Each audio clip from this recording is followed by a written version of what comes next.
watching out for you. A Fox 5 I-Team investigation.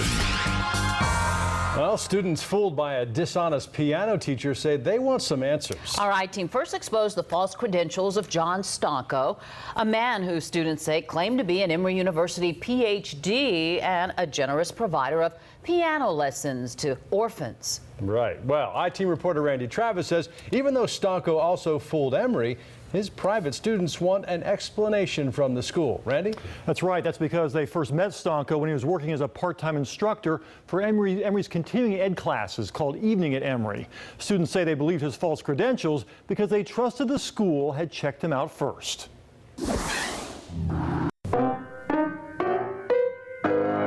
This is John Stonko sneaking into the Emory University Burlington Road building last month, shortly before realizing the curtain had fallen on his long-running performance. Why are you lying to your students? I'm not, Marge.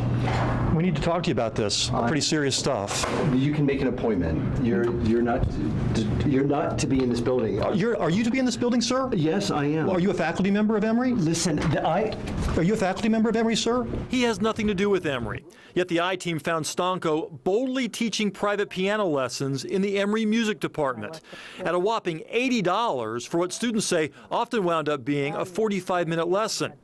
And those private students willingly paid the premium price because they thought they were getting top-level instruction. I thought to be trained by someone who had such credentials, specifically a PhD in musical composition, that was worth $80. Our investigation found Stonko's American Piano Academy website filled with deceptive information. He falsely claimed to be a certified member of the prestigious National Association of Music Teachers.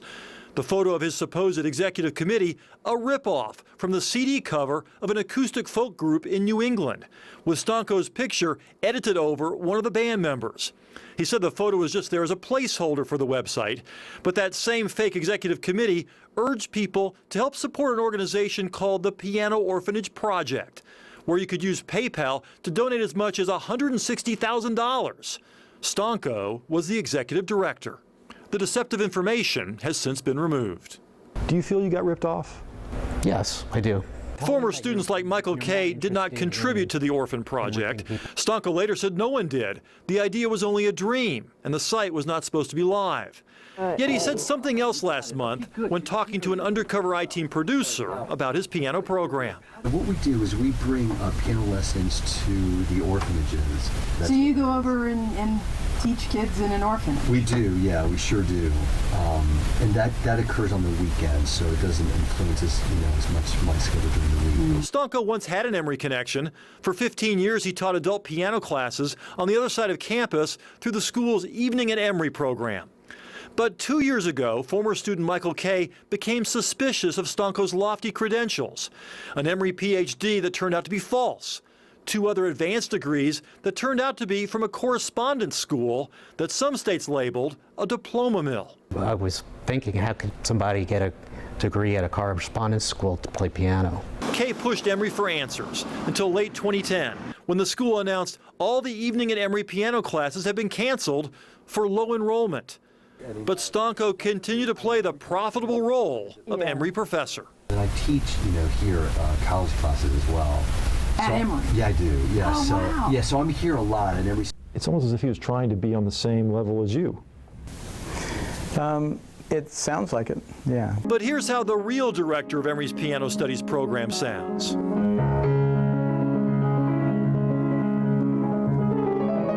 Watching your coverage was quite an eye-opener as to how much he had misrepresented himself.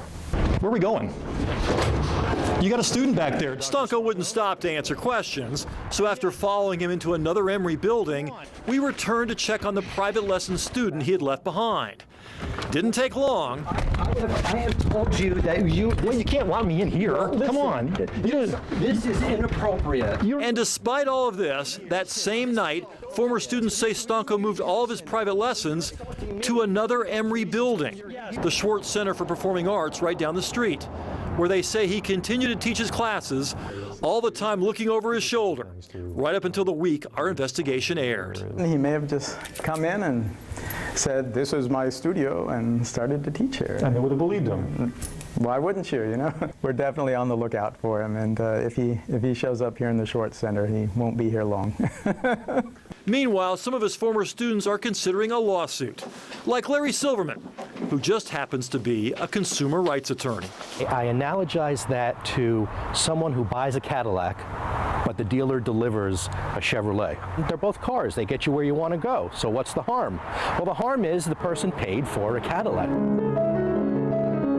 They didn't pay for a Chevrolet. Dr. Ransom says the rules were much looser when evening Emory instructors were hired back in the 90s. Today, they're much more careful who they allow to teach those adult classes.